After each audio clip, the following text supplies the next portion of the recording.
Hello, Year 11s. Hope you're well. Hope you had a good holiday and you are eager to do some maths. I am very eager to do some of these pre-recorded lessons. I did them during the last lockdown, so I feel really confident with them.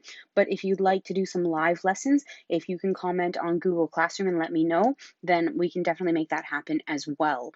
I'm going to try to keep this as normal as possible. So I really just took the starter that we were really going to use for today's lesson.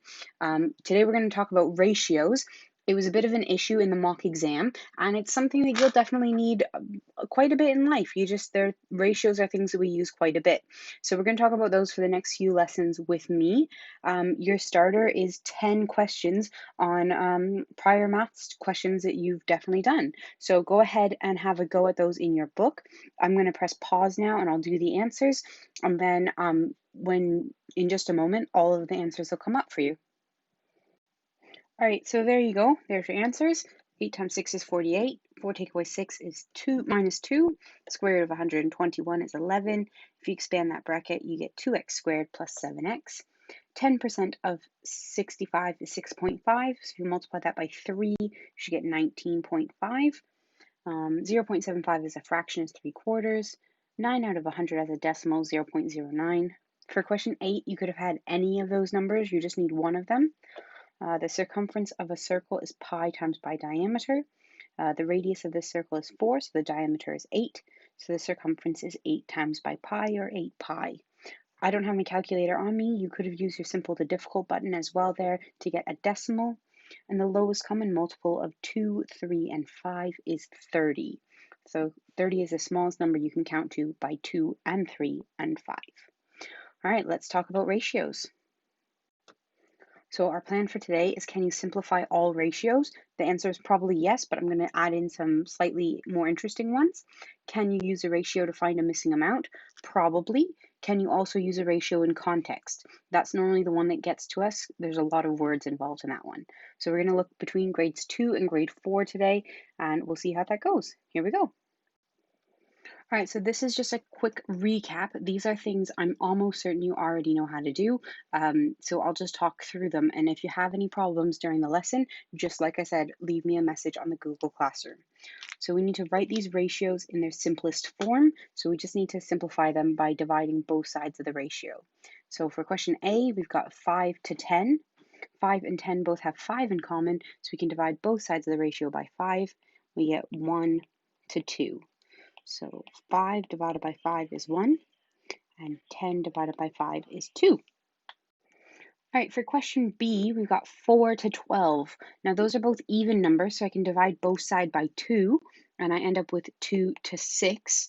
But they did say in their simplest form, and 2 and 6 are both still even, so they still have something in common. So I can do divide by 2 again, and the simplest form is actually 1 to 3. All right, moving on to question C, we've got 21 to 15. We have to decide what they both have in common. Those are both in the 3 times table, so I can divide both sides by 3, and I get 7 to 5. All right, don't panic if the first number is big. That's absolutely fine. It can be the bigger number first or second. It really doesn't make a difference. All right, for questions D and E, the thing that's different about this is they're not in the same units. So we have 30 minutes and 2 hours. We need to put them in the same units first. So 30 minutes is, I'm going to leave it as 30 minutes, but 2 hours is the same as 120 minutes. So now they're both in minutes, and now I can go ahead and simplify them. I can divide them both by 10, it gives me 3 to 12, and then I can divide them both by 3, and it gives me 1 to 4. All right, and same thing's going to happen with question E, 1 day and 6 hours. Well, 1 day is the same as 24 hours, and 6 hours is still just 6 hours. 24 and 6 both have 6 in common, so if I divide them both by 6, I get 4 to 1. All right, that's how we simplify ratios. The next question is going to ask us a little bit more wordy question. We've got a fruit bowl has 8 oranges and 12 apples. We want to write the ratio of oranges to apples in its simplest form.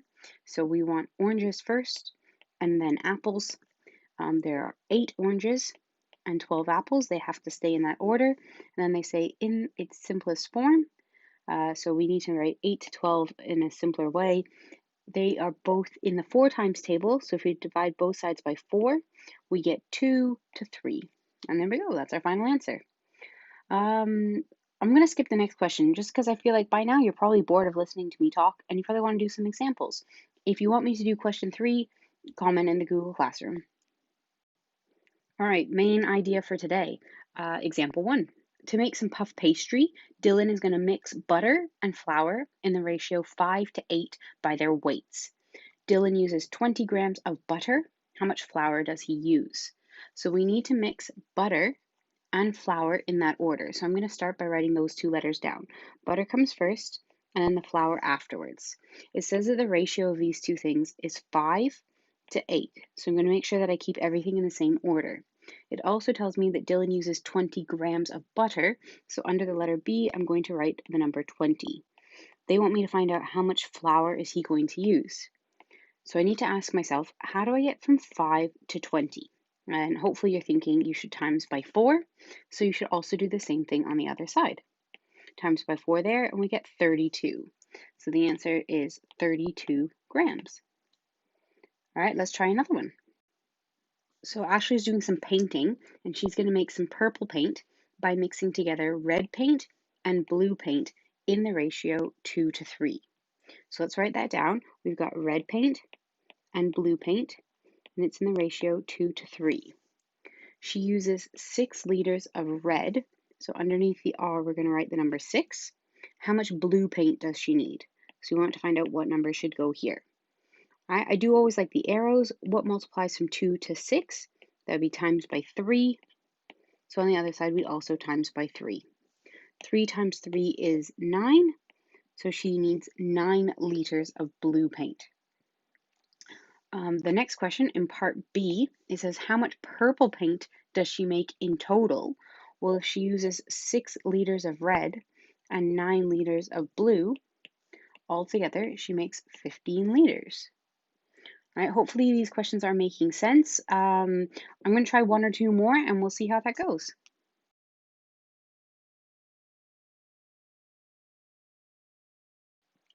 All right, I skipped the last example because this kind of just keeps doing the same thing, but this next one is a little bit different.